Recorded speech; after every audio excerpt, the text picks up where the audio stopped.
সারাদিন রান্না বান্না করো, খাবার মধ্যে যখন সবাইকে নিয়ে বসে যায়, এমনি দেখা যায় সন্তান পেটের ভিতরে লাথি মেরে দিয়েছে। এমন মারে কিনা? আরো জোরে কম। ভাইরা আমার, বন্ধুরা আমার, যখন সন্তান পেটের ভিতরে যখন লাথি মেরে দিয়েছে, এমনি দেখা যায় মা খাবার ত্যাগ করিয়া, খাবারটা ছাড়িয়া, খাবারের প্লেটটা রেখে দেখা যায় বিছানের মধ্যে শুয়ে গেছে। শাশুড়ি মা ডাক দেওয়া, বৌমা গো, ও বৌমা তুমি আসো না কেন গো বৌমা? ও বৌমা খাবার কেন ছেড়ে দিলে? খাবার খাও না কেন গো মা? এমনি পেটের মধ্যে মহিলা হাত দিয়ে ডাক দেয়া বলে, মা গো, ও মা খাইতে পারবো না, আমার পেটের ভিতরে একটা নরম মেরে দিয়েছে, আমার খুব কষ্ট হচ্ছে গো মা। ও মা আমি খাইতে পারবো না, পেটের মধ্যে ব্যথা শুরু হয়ে গেছে। এবার খাবারটা পর্যন্ত মা খাইতে পারে না, সন্তান পেটের ভিতরে কেরানা করতে যাইয়া লাত্তি মেরে দিয়েছে, আর ওই লাত্তিটা মায়ের কলিজায় আঘাত করেছে। ঠিক কিনা জোরে কোন? বাইরা আমার, বন্ধুরা আমার, এমনি দেখা যায় কিছুক্ষণ পরে আবার যখন ব্যথাটা বন্ধ হয়ে গেছে, আবার খাইতে গেছে, দেখা যায় আবার সন্তানটা নরম মেরে দিয়েছে, আবার বিছানায় গড়াগড়ি করতেছে। কে আছো গো? আমার সন্তান আমাকে লাত্তি মেরে দিয়েছে, আমার পেটের ব্যথা শুরু হয়ে গিয়েছে, কিন্তু বারবার ঘুমাইতে চায়, ঘুমাইতেও পারে না। বাচ্চা জন্ম নেওয়ার পরে যেভাবে দুষ্টামি করে, হাত পা নাড়ায়, মায়ের পেটের ভিতরেও নাড়ায়। ঠিক কিনা জোরে কোন? কলিজার মধ্যে জ্ঞান আঘাত করে। এই জন্য মাকে যদি কোনো সন্তান কষ্ট দেয়, তাহলে কষ্টটা তার কলিজার মধ্যে আঘাত করে। সুবহানাল্লাহ। আর এই কষ্ট পাইয়া যদি মা উফ শব্দ বলে, আল্লাহ নিজে ডাক দেয়া বলে, ইম্মা ইয়াবলুগান্না ইনদাকাল কিবারা আহাদুহুমা আও কিলাহুমা ফালা তাকুল্লাহুমা উফ। আল্লাহ বললেন, কে বলতেছেন? ইম্মা ইয়াবলুগান্না ইনদাকাল কিবারা আহাদুহুমা আও কিলাহুমা, তোমাদের মা অথবা বাবা অথবা মা অথবা উভয়জন যদি তোমার জীবদ্দশায় তারা বার্ধক্যজনিত অবস্থায় পৌঁছে যায়, বার্ধক্যতায় পৌঁছে যায়, তোমাদের কাছে থাকা অবস্থায় তোমার করণীয় কি? তখন তোমার কাজ হচ্ছে, আল্লাহ বলছেন, তুমি তাদের সাথে ভালো ব্যবহার করতা, যেইভাবে ছোটবেলায় তোমার সাথে তোমার মা আর বাবা ভালো ব্যবহার করেছে, তখন তারা বৃদ্ধ হয়ে গেলে তুমি তাদের সাথে এমন ভালো ব্যবহার করতা। সুবহানাল্লাহ। ফালা তাকুল্লাহুমা উফ, এমন কথা বলিও না, এমন আচরণ করিও না, এমন বচন ভঙ্গিও তুমি দেখাও না, যে আমলের কারণে, যে বচন ভঙ্গি কারণে, যে কথা বলার কারণে তোমার মা আর বাবার জবান দিয়ে উফ শব্দ বাইর হয়। কে বলছেন?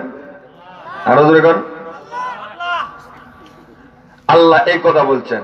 উফ শব্দ বাইর হইলে কলিজার থেকে বাইর হয়। কোথায় থেকে? কলিজার থেকে। সন্তান পেটের ভিতরে থাকা অবস্থায় লাথি মারলে কলিজায় গায়ে লাগতো, মা কষ্ট পাইলেও সন্তানের আনন্দে কষ্টটাকে সহ্য করে নিত। মা যখন বৃদ্ধ হয়ে যায়, সন্তান যখন কষ্টটা আবার দেয়, আবার কলিজায় লাগে, তখন এর কলিজার আঘাত আর এরপরের কলিজার আঘাত অনেক ব্যবধান। এই জন্য আল্লাহ নবী বলেন, 3 ব্যক্তির দোয়া কখনো বদদোয়া বেতা যায় না। কয় ব্যক্তির? এর মধ্যে একজন হলো মায়ের।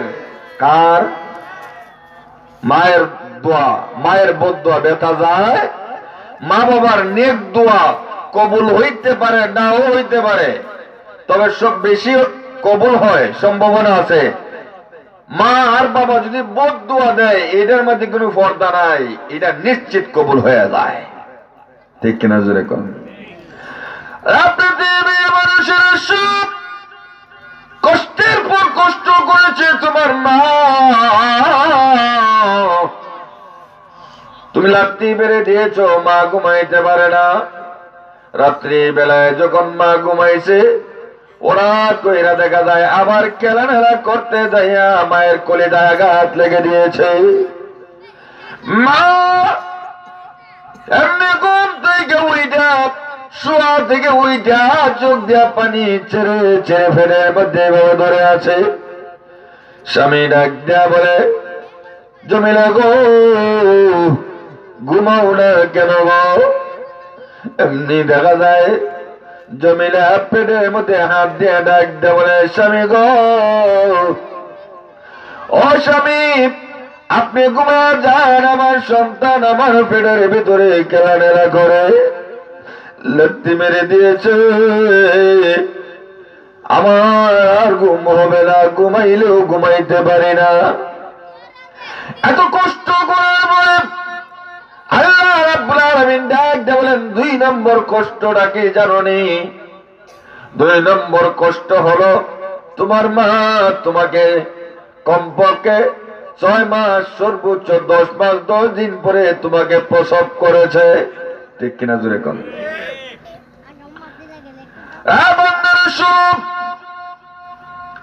তোমার মা 2 নম্বর তোমাকে প্রসব করে দিয়েছে।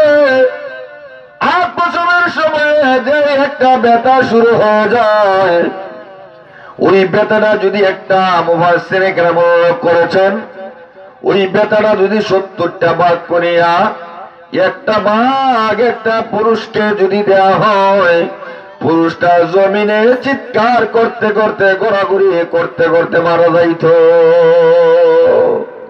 এমন একটা ব্যথা সৃষ্টি হয়, অজ্ঞান হয়ে যায়। ঠিক কিনা জোরে কন? জোরে আমার মনে হয় পৃথিবী থেকে চলে যাব। মায়ের একটা কষ্ট, পেটের ভিতরে সন্তান নড়াচড়া করলে মার কষ্ট হয়। আবার যদি সন্তান সকাল থেকে বিকাল পর্যন্ত নড়াচড়া করে না, আবারও মায়ের কষ্ট হয়। হয় কিনা? শাশুড়ি লাগো, আমার ওই সন্তানটা রাত্রেও নড়াচড়া করেছি, কিন্তু সকাল থেকে বিকাল পর্যন্ত নড়াচড়া করে না গো, মা কি হইল? মা মনে করছে সন্তান মনে হয় পেটের ভিতরে মারা গেছে। ঠিক কিনা জোরে করে বয়ে, ও মা, সকাল থেকে সন্ধ্যা হয়ে গেল, আমার ওই সন্তান কেলে গো পেটের ভিতরে নড়া দিল না। ও মা, একটু দেখো না গো মা। ভাইরা আমার, বন্ধুরা আমার, মা দূর ওই ঘরে তার চাচি শাশুড়িকে নিয়ে আসে, মুরব্বীরে নিয়ে আসে না? কোথায় চলে আমার বৌমার কাছে তোমরা চলে আসো না? ও চাচি শাশুড়ি, আমার পেটের ভিতরে সন্তান নড়ে না, কারণটা কি গো একটু দেখে দাও না। পেটের মধ্যে মুরব্বীরা হাত দেয়, মুরব্বী মহিলা হাত দেয়া বলে, জমিলা গো, চিন্তা করিস না, তোর সন্তান বড় আছে। ঠিক কিনা জোরে কন? আগের জমানার মহিলারা ডাক্তার চাইতেও ভালো। এরা গেলেই দিলে একটা আলটাস্ত যাও, আলটাস্ত হইরা না, দেখি কি অবস্থা, এর হাত দিয়ে খুলিতে হতো। ঠিক কিনা জোরে কন? এমনও দেখছি অন্যান্য এমনও মহিলাদের অভিজ্ঞতা, বাবা রে বাবা, এই মহিলার ঘর ফুরি বোনা ফুলই বেড়ে হইলায়। ঠিক কিনা জোরে কন? হইলায় না? কয় গো অমুকের করুন ফুরিব, দেখো দেখিস ফুল হইব। পরে দেখা যায় যে কি করছে, চ্যালেঞ্জ করছে, এর কত ঠিক হয়েছি গা। ঠিক কিনা জোরে কন? তাদের একটা অভিজ্ঞতা। মায়ের এইভাবে কষ্ট হয়, সন্তান নড়াচড়া করলেও কষ্ট হয়, না করলেও কষ্ট হয়। দ্বিতীয়ত, সন্তান প্রসব করার সময় আল্লাহ রাব্বুল আলামিন ডাক দিয়ে বলেন, মানুষের এত কষ্ট করে তোমাকে প্রসব করেছে, ব্যথা যখন শুরু হয়ে যায় তখন মনে হয় পৃথিবী থেকে মা চলে যাবে। এমনি সবার কাছ থেকে মাপ চায়, শ্বশুর শাশুড়ির কাছেও মাপ চায়। শ্বশুরের শাশুড়ির কাছে ডাক দিয়ে বলে, মা গো, মনে হয় গো মা আমি পৃথিবী থেকে চলে যাব, ও মা আমাকে ক্ষমা করে দিও। শ্বশুরের কাছেও যায়, স্বামীর কাছেও যায়। স্বামীর কাছে যারা ডাক দেয়া বলে, স্বামী গো, ও স্বামী মনে হয় গো আমি আর পৃথিবীতে বাঁচতে পারবো না, আমি মনে হয় পৃথিবী থেকে চলে যাব। ও স্বামী আমার, আমাকে ক্ষমা করে দিও, আমাকে মাফ করে দিও। এমন ভাবে চিৎকার দেয়, ঠিক কিনা জোরে কর। আমার আমার ওই সন্তানটা ছেলে হোক অথবা মেয়ে হোক, আমার ওই সন্তানটাকে কষ্ট দিও না, আমার ওই সন্তানটাকে দেখে রাখবা, সন্তানটাকে লালন পালন করবা। এইভাবে ওসিয়ত করে, ঠিক কিনা জোরে কোন। কষ্টের কারণে মনে করে এমন কষ্ট হইতেছে আর আমি পৃথিবীতে বাঁচবো, ঠিক কিনা জোরে কোন। وحمله وفصاله 30 شهرا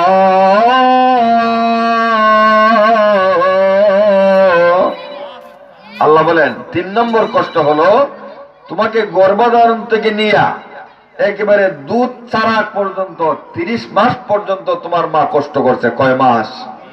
আরো জোরে কোন। 30 মাস। আচ্ছা 30 মাস। এই অন্য আয়াতের মধ্যে আল্লাহ রাব্বুল আলামিন বলেন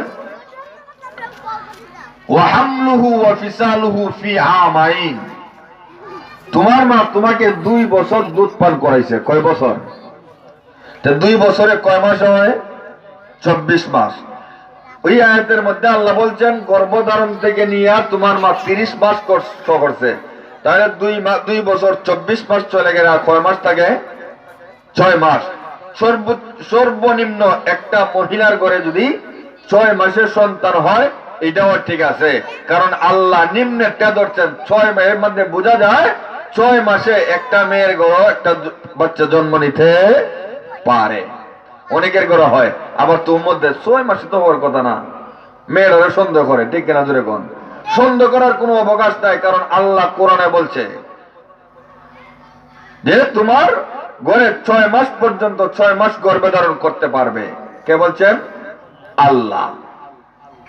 আমাদের এলাকায় ওইভাবে এক মহিলার ঘরে 6 মাস পরে হয়েছে, তারা কত সন্দেহ করছে। সন্দেহ করে লাভ নাই, কারণ আল্লাহ বলছে 6 মাস। কয় মাস? সর্বনিম্ন 6 মাস। মায়ের আমার, আল্লাহ বলেন তোমাকে গর্ভধারণ থেকে নিয়ে একেবারে দুধ ছাড়া পর্যন্ত তোমার মা 30 মাস পর্যন্ত কষ্ট করেছে।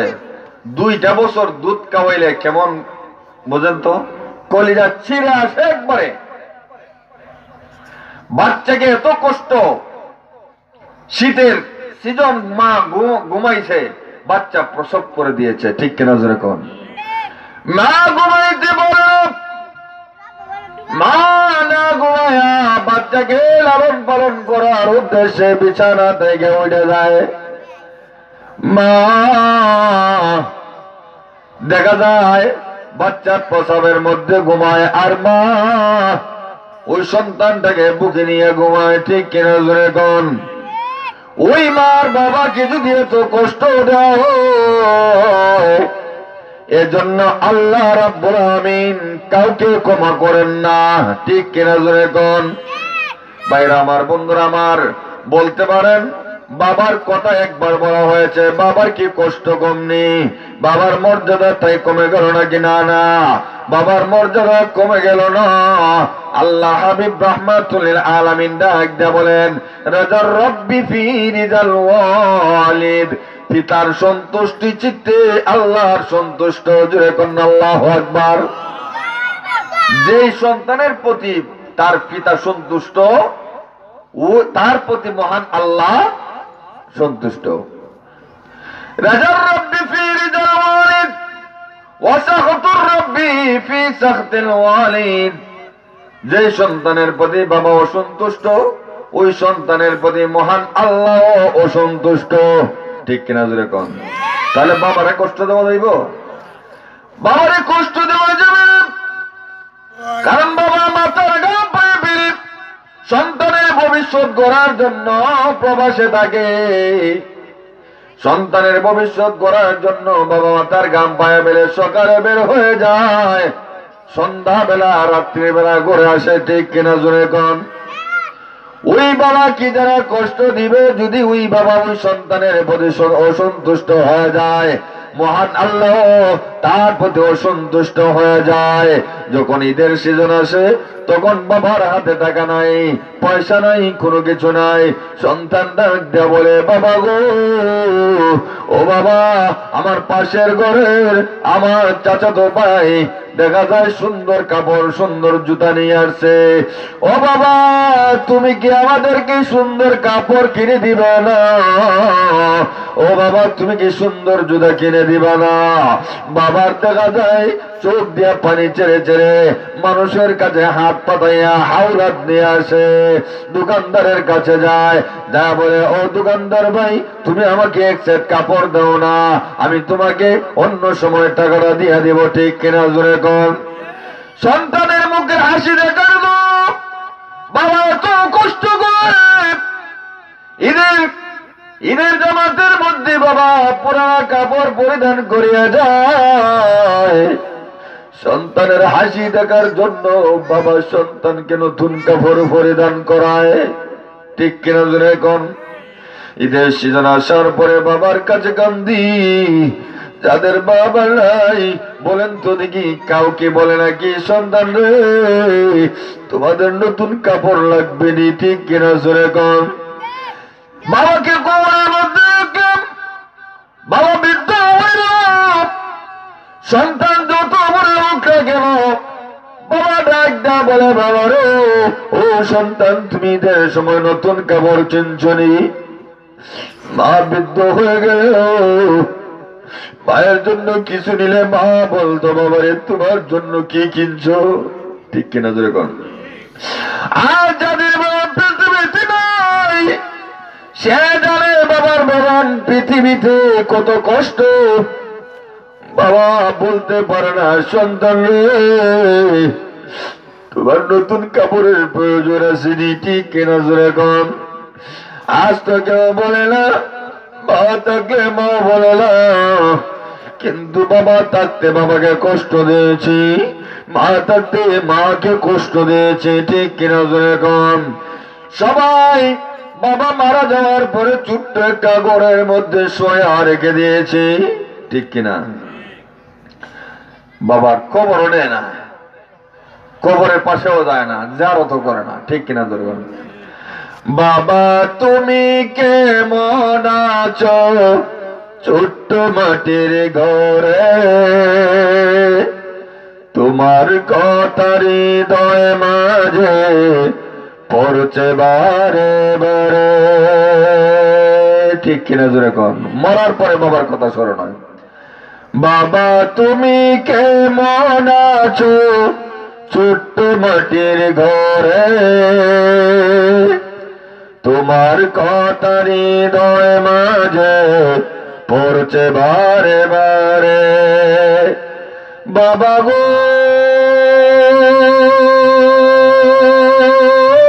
বাবা, বাবা গো,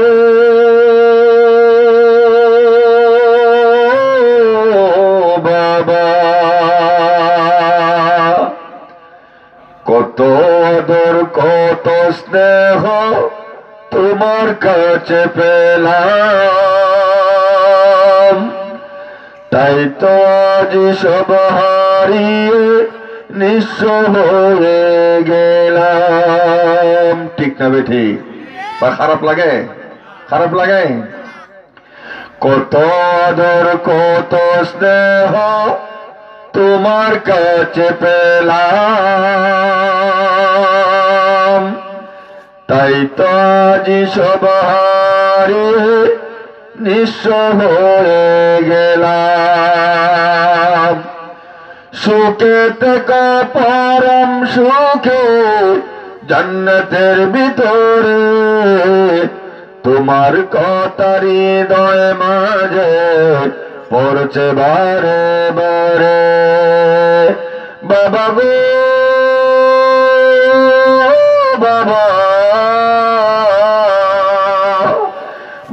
গো বাবা, বাবা তুমি কেমন আছো ছোট্ট মাটির ঘরে, তোমার কথার হৃদয় মাঝে পড়ছে বারে বারে। ঠিক কিনা জোরে কন? বাবার কথা পরে স্মরণ হয়, ঠিক না? বাবা মারা যাওয়ার পরে বোঝা যায় পৃথিবীটা কত অন্ধকার। বাবা মা নাই যার পৃথিবীটা অন্ধকার, ঠিক কিনা জোরে কোন? এজন্য মহান আল্লাহ রাব্বুল আলামিন ডাক দিয়ে বলেন, ইম্মা ইয়াবলুগান্না ইন্নাকাল কিবরা আহাদুহুমা আও কিলাহুমা ফালা তাকুল লাহুমা উফ। ও বান্দারা, মা বাবার সামনে এমন কথা বলো না যে কথা বলার কারণে তাদের অন্তর থেকে উফ শব্দ আসে। কি আছে? ফালা তাকুল লাহুমা উফ ওয়ালা তানহারহুমা। এ বান্দারা, তোমরা কখনো তোমাদের মা বাবাকে ধমক দিও না। মা বাবা যখন বৃদ্ধ হয়ে যায় তখন তারা ছোট মানুষের মতন হয়ে যায়, ছোট বাচ্চাদের মতন হয়ে যায়, ঠিক কিনা জোরে কোন? আমরা যখন ছোট ছিলাম বাবাকে মাকে বলতাম, বাবা এইটা কি, ও মা ওইটা কি। যত বেশি বেশি বলতাম মা ও খুশি হইতো, বাবাও খুশি হইতো। শুধু খুশি না, মা খুশি হইয়া বাবা খুশি হইয়া আমাদের গালে এবং কপালে চুমুকাইতো, ঠিক কিনা জোরে কোন? কেন? আমার সন্তান কথা বলতেছে, মায়া লাগতো। আর ওই মা বাবা বৃদ্ধ হয়ে যাওয়ার পরে বেশি কথা বললে আমরা ধমক দেই। আল্লাহ রাব্বুল আলামিন বলেন, ওয়ালা তানহারহুমা। ও বান্দা, তুমি তোমার মা বাবাকে তুমি ধমক দিও না। ওয়াকুল লাহুমা কাওলান কারীমা।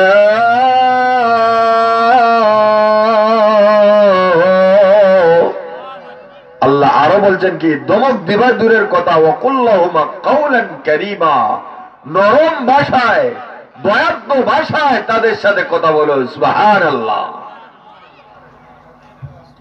واخفض لهما جناح الذل من الرحمة واخفض لهما جناح الذل الرحمة। আল্লাহ রাব্বুল আলামিন ডাক দিয়ে বলেন, বান্দারে তুমি তোমার দয়াদের পাখাটা তোমার মা বাবার সামনে বাঁচিয়ে দাও। তাদেরকে উফ শব্দ বলবে এমন কথা বলিও না, ধমক দিও না। ধমক দেবার দূরের কথা, তাদের সামনে দয়ার্দ্র কথা বলো, নরম ভাষায় কথা বলো, ঠিক কিনা জোরে বলো? ওয়াকুর রাব্বিরহামহুমা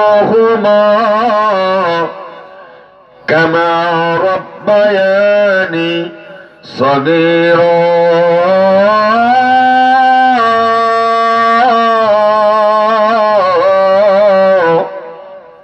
আল্লাহ বলছেন, ও বান্দা, তোমার মা বাবার জন্য আমি একটা দোয়া শিখাই দিলাম। কি শিখাইলাম?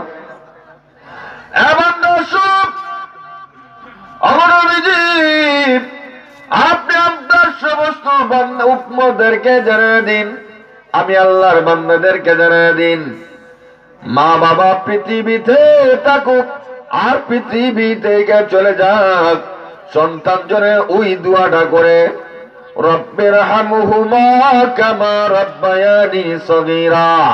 আল্লাহ গো, তুমি তাদের প্রতি এমন রহমশীল হও, এমন দয়াশীল হও, এমন মায়া মোহব্বত তুমি তাদেরকে করো, যেভাবে আমাকে, আমি ছোট থাকা অবস্থায় আমাকে আমার মা বাবা আমাকে লালন পালন করেছে, ঠিক কিনা জোরে কোন? এই দুয়া আল্লাহ শিক্ষা দিয়েছেন, বান্দারে তোমাদের মা বাবার জন্য এই দোয়াটা করো। সাহাবী প্রশ্ন করে, ইয়া রাসূলুল্লাহ, ইয়া হাবিবাল্লাহ, নবী গো, মা হাক্কুল ওয়ালিদাইনি আলা ওয়ালাদিহিমা, আমার মা এবং বাবার কি হক রয়েছে আমার কাছে, আমার কি হক রয়েছে। আল্লাহর হাবিব রাহমাতুল লিল আলামিন ডাক দিয়ে বলেন, হুমা জান্নাতুকা ওয়া নারুকা, তোমাদের মা বাবা তোমাদের জন্য জান্নাত অথবা জাহান্নাম। তোমার মা বাবা তোমার জন্য জান্নাত, তোমার জন্য জান্নাত অথবা তোমার জন্য জাহান্নাম। তাহলে বোঝা গেল এই মা আর বাবা আমাদের জন্য জান্নাত, যদি ভালো ব্যবহার করি তাহলে আমাদের জন্য জান্নাত হবে, আর যদি খারাপ ব্যবহার করি তাহলে আমাদের জন্য জাহান্নাম হবে। কে বলছেন? আল্লাহ নবী বলছেন। কে বলছেন? আল্লাহ নবী বলছেন। কেন? যে তোমার মা তোমার জন্য জান্নাত, বাবা তোমার জন্য জান্নাত, তোমার মা বাবা তোমার জন্য জাহান্নাম। তাহলে আমাদের আমলের উপর এটা ভিত্তি করবে, আমাদের ব্যবহারের উপর ভিত্তি করবে। আল্লাহ নবী রাহমাতুল লিল আলামিন বলেন, রাগিমা আনফুহু রাগিমা আনফুহু রাগিমা আনফুহু কিলা মান ইয়া রাসূলুল্লাহ। আল্লাহ নবী বলেন, ওই ব্যক্তি ধ্বংস হোক, ওই ব্যক্তি ধ্বংস হোক, ওই ব্যক্তি ধ্বংস হোক। সাহাবী প্রশ্ন করে, কিলা মান ইয়া রাসূলুল্লাহ, ওগো নবীজি ওই ব্যক্তিটা কে? সে কে? কে ধ্বংস হোক? কয়বার বলছেন? আরো জোরে কোন। আল্লাহর হাবিব রাহমাতুল লিল আলামিন বলেন, মান আদরাকাল ওয়ালিদাইন ইনদাল কিবারি আহাদুহুমা আও কিলাহুমা, যার কাছে তার মা অথবা বাবা বৃদ্ধ অবস্থায় পাইল অথবা দুজনে বৃদ্ধ অবস্থায় পাইল, তার কাছে বৃদ্ধ অবস্থায় থাকা অবস্থায় বৃদ্ধ মা বাবাকে সে পাইল, কিন্তু সে জান্নাতবাসী হতে পারল না। আল্লাহ নবী বলেন, ওই ব্যক্তি ধ্বংস হোক, ওই ব্যক্তি ধ্বংস হোক, ওই ব্যক্তি ধ্বংস হোক। এই হাদিসের দ্বারা কি বোঝা গেল? মা বাবার খেদমতের দ্বারা কি পাওয়া যায়? কথা বলেন। মা বাবার খেদমতের দ্বারা জান্নাত পাওয়া যায়, মা বাবার বদদুয়ার দ্বারা জাহান্নাম নির্ধারিত হয়। ঠিক কিনা জোরে কোন। যারা মা এবং বাবাকে লালন পালন করবে, কষ্ট দিবে না, সব সময় দোয়া নেবে, আল্লাহ নবী বলেন ওই ব্যক্তি কখনো দরিদ্র হবে না। আল্লাহু আকবার বলেন। তার পকেটের টাকা কখনো ফুরাইবে না, সেই ব্যক্তি মালওয়ালা হবে, তার বিপদ কখনো আসবে না। মা বাবার দোয়া থাকলে আল্লাহ ওই বিপদ থেকে তাকে উদ্ধার করে দিবে। সুবহানাল্লাহ। আর মা বাবার যদি কষ্ট হয়, মা বাবা যদি বদদুয়া দেয়, ওই সন্তান, এক হাদিসের মধ্যে আসছে, ওই সন্তানটা মারা যাওয়ার আগেই অথবা মা বাবা মারা যাওয়ার আগেই ওই সন্তানের দুঃখ কষ্ট এবং শাস্তিটা পৃথিবীতেই দেখে যায় তারা। আল্লাহ কে দেয়? আল্লাহ দেয়। মা বাবা কষ্ট করে লেখাপড়া করায়। এক কিতাবের মধ্যে একটা ঘটনা পড়ছিলাম, কইতাম নি। একটা মহিলা, তার একটা ছোট বাচ্চারা ছোট থাকা অবস্থায় তার বাপ মারা যায়। মহিলার বয়স 25 থেকে 26 বছর, জীবন যৌবন সব আছে, কিন্তু ওই ছোট্ট বাচ্চাটার মায়া আর মহব্বতে অন্য কোন স্বামী গ্রহণ করে নাই। কেন গ্রহণ করে নাই? একমাত্র কারণ, আমি যদি একটা আমার সুখের জন্য আমার স্বামী গ্রহণ করি, আমার ওই বাচ্চাটাকে দেখবে কে? আমি তো তার ঘরে তাইকে আমার বাচ্চাকে লালন পালন করতে পারবো না। আমার কষ্ট আমি সহ্য করলাম, তো তথাপি আমি আমার বাচ্চার কষ্ট সহ্য করতে পারবো? বাচ্চাটাকে আস্তে আস্তে লালন পালন করেছে, বড় হইছে, লেখাপড়া নিজের সব বিসর্জন দিয়া লেখাপড়া করাইছে, সে একটা সরকারি চাকরিও হয়েছে। পাওয়ার পরে মা চিন্তা করলো তার একটা বিয়ে করানো দরকার। সরকারি চাকরি যারা করে, স্কুল ভার্সিটিতে যারা পড়ে, দেখবেন তাদের দুই একটা কন্যা এমনি পছন্দ হয়ে রাখতে দেয়। ঠিক না বেটি? আমার পরামর্শ হইল, কোন সন্তান যদি পরামর্শ করে রাইকে দেওয়ার পর তারে সারা বিয়া করতাম না, তারই বিয়া করায়, মা বাবার উচিত হইল তারই বিয়া করানি। ঠিক কিনা জোরে কোন।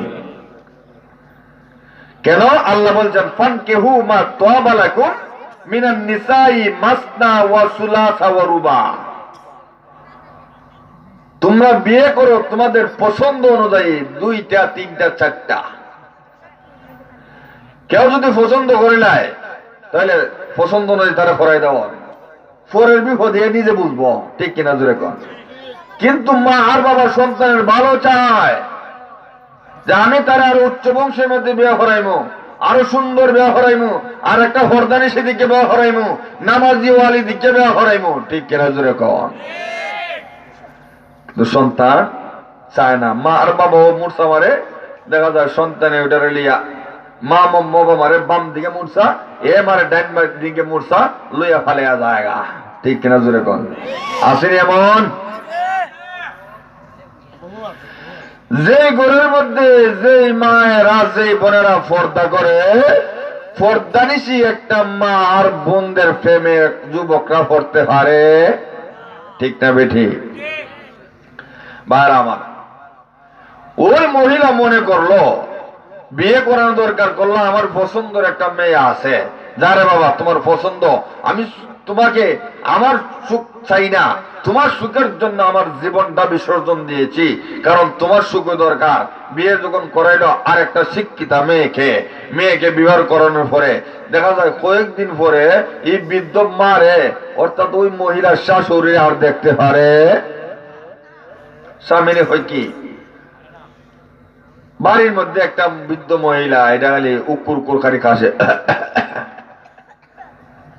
গরম পানি করে দাও, গোসল করাও, আমাদের তো কাজ আছে। স্বামী কয় মা তো আমার মা আমার জন্য অনেক কষ্ট করেছে। কদিন পরে আবার কয় দেখো তোমার মার জ্বালা আমি সহ্য করতে পারতাম না, তোমার মা এইটা দাও সেইটা দাও, এইটা নাই সেটা নাই, আমি তোমার ঘরে থাকতে পারতাম না। এমন হয় এত সুন্দর বউ আমি সারি দিব নাকি, ঠিক কিনা জোরে কন। অনেক বউ পাগল আছে না, বউ পাগল হইতা, কিন্তু মায়ের থেকে না। মা যদি কষ্ট পাইয়া কয় তোর বউটা পারে না সাইরে দে, তোমার জন্য সারাটা ওয়াজিব, ঠিক না বেরিক? আরো জোরে কন। কষ্ট যদি ভাইয়া হয়, কিন্তু কোন মা আর বাবা চায় না একটা ছেলের বউ তাড়াতাড়ি সাইরা দেব, এটা কেউ চায় না। আমি আর সহ্য করতে পারবো না, মারে দিছে আলাদা হইরা। কে হইরা? মারে যখন আলাদা করে দিছে, তারপর খাবারের প্রয়োজন আসেনি। একদিন মার সাথে শাশুড়ির সাথে এমনি টুটলাটুটি লাগছে, লাইগে দেখা যায় শাশুড়ি মা তো কিছু বলছে না, চুল ফেঁকড়াইয়া ঘরের মধ্যে বয়ে রয়েছে। এবার অফিস সাইড আইসা হয়, কি হয়েছে? তোমার মার জ্বালা থাকতে পারতাম না, আলগা বইরা দিছ, এই বাড়িতে রাখা যেত না, বাড়ির থেকে বিদায় করো, কারণ দেখো তোমার মা আমার দইরা মারছে আর আমারে গালি দিছে, আমার মারে তুল্লা গালি দিছে, বাবারে তুল্লা গালি দিছে। এ বেটা সারাদিন অফিস করে আইছে, আইয়া যখন ঘরের মধ্যে এইভাবে দেখছে, দেখা যায় বোর সেন্টার ঠিক না, মার সেন্টারও ঠিক না, মার ধরে গেছে, গিয়া দেখা যায় মারে কটা কিল ঘুষি মাইরা দিছে, নাউজুবিল্লাহ বলে। মা কষ্ট হয়েছে, কষ্ট পাইলেও দেখবেন ঘন্টা বেশিতে বেশি একদিন যাওয়ার পরে, এরপরেও সন্তানটা যদি ঘর থেকে বাইর হয়, মা ওই সন্তানের দিকে জানালা দিয়ে তাকাই থাকে, ঠিক কিনা জোরে কন। কষ্ট দিছে মাকে, তারপরে জানালা দিয়ে তাকাই থাকে। মাকে মাইরা যখন পরের দিন সে অফিসে গেল, অফিসে যাওয়ার পরে মা জানালা দিয়ে তাকাই থাকে, হায় রে আমার সন্তানটা আমারে মারছে, এদিকে রাত্রির বেলায় সে খাবার দাবার করছে কিনা, সকালে খাইয়া অফিসে গেল কিনা, এখন কেমনে জিজ্ঞাসা করতো? বউকেও বউর সাথে তো কথা বলতে পারে না, এদিকে এটা আগুন হয়ে রয়েছে, কেমনে জিজ্ঞাসা করতো? এমনি চায়া রয়েছে জানালা দিয়া, দেখে কিছুক্ষণ পরে সন্তান মুখটা খালা হইরা আইতেছে, মা চোখ দিয়ে পানি চারে যাইরা সন্তানের মুখের দিয়ে তাকাইয়া কাঁদতেছে, হায় রে আমার সন্তানটা মনে হয় খায় নাই আজকে। আল্লাহু আকবার বলেন।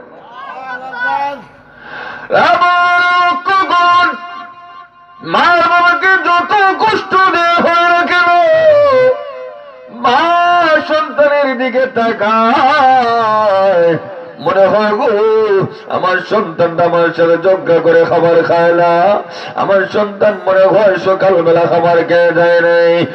আমার বন্ধুরা আমার, এমনি দেখা যায় ওই ব্যক্তি যখন ঘরে আসছে, আসার পরে রাত্রে তার সুন্দরী বউ বালা কইরা বোঝায় কি জানেননি? ও শুনো, মার সাথে কত ঝগড়া করবা, ঝগড়া করে লাভ নাই, মানুষই হইব। তুমি একটা শিক্ষিত বলা, তাইলে কি করতাম? আমার একটা পরামর্শ আছে, পরামর্শ হইল কোন রকম আপনার মারারে আপনি বিদায় করে দিতে পারেন, দুনিয়া থেকে বিদায় করে দিতে পারেন। বাড়ি থেকে বিদায় করলে মানুষ আপনার অনেক কিছু হইব, যজ্ঞ যদি করলেও মানুষ তোমাকে তিরস্কার করব, কইব আমি বাড়া না, আমি লাগাই দিই। কেমনে কস? মারে মারে দিতাম। না মারলে তো এদিকেও শান্তি নাই, মানুষের মুক্তেও শান্তি পাইত না, এমনি মরে গেছি শেষ, সব শেষ। কেমনে মারবো? আপনার আমাদের যে একটা সরিষা ক্ষেত আছে, ওই সরিষা ক্ষেতের মধ্যে আপনি যাইবেন, এর আগে কি করবেন, মায়ের জন্য একটু মিষ্টি আনবেন, মিষ্টি আনিয়া বলবেন মা গো, মায়ের মন তো, মা গো মা আমি তোমার কষ্ট দিছি, মারছি, ও মা মাফ করে দাও, ক্ষমা করে দাও। একথা বলিয়া বৃষ্টির কারণটা কইলা মায়ের মুখের ভিতরে মুষ্টি দিবা, আর বলবা মা গো কালকে সকালে তো অফিসে যাইতে হবে, আমার সর্ষে ক্ষেতের মধ্যে একটা খাস রয়েছে, এখন ফজরের আগে আমি খাসটা করতেইব। ও মা তুমি যদি কুফিটা ধরো, কুফি বুঝেননি, বাতি, একটা বাতি যদি ধরো, তাহলে আমি সরিষার ক্ষেতটা আমি একটু কাজটা করতে পারবো। বউ শিখাই দিছে, এই কুফি যখন ধরবো এমনি কোদাল দিয়া একটা কূপ দিয়ে অন্ধকারে কাইটা লইবা, আর এই জায়গার মধ্যে মাটি কইটা গরম করে লইবা, গরম করে লইবা। এই কথা যখন বলছে, হে কয় বুদ্ধিটা খারাপ না, বুদ্ধিটা কি না খারাপ না। দেখছেন কে আসছেন?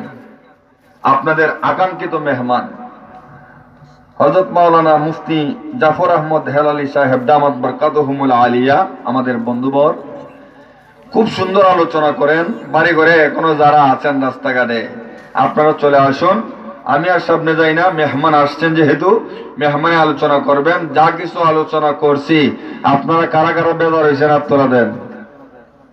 মাশাআল্লাহ।